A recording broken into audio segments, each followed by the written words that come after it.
বিত্তীয় অৱস্থাৰ ক্ষেত্ৰত ই এটা যথেষ্ট ডাঙৰ বৰঙণি কঢ়িয়াই আনিব পাৰিছে আৰু অসমৰ জিডিপি আজি আমি দেশৰ 17 নম্বৰত ভৰি দিছো 16 নম্বৰত যাবৰ কাৰণে now we are in close contest with পাঞ্জাবৰ লগত আমাৰ কম্পিটিশ্যন চলি আছে নেক্সট 3টা বছৰৰ ভিতৰত যদি অসমৰ উন্নয়নৰ গতি এই দিশত থাকে উইদিন 3 hours 2028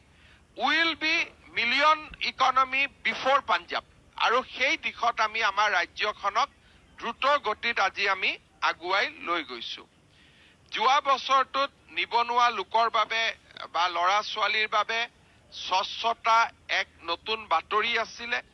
বৰ্তমানলৈকে আমাৰ ৰাজ্যত আমি 1,24,680টা নিযুক্তি এটাও হাইকোৰ্ট কেছ নোহোৱাকৈ দিবৰ বাবে সক্ষম হৈছো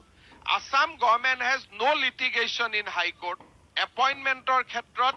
কোনো ধৰণৰ litigation নাই আৰু ই অসমৰ প্ৰশাসনিক বুৰঞ্জীৰ বাবে এটা নতুন ঘটনা অহা কেইটামান মাহৰ ভিতৰত আমি নতুনকৈ 36,753টা নতুন নিযুক্তি দিয়াৰ বাবে আমি আগবাঢ়ি গৈ আছো ৰাজ্য চৰকাৰৰ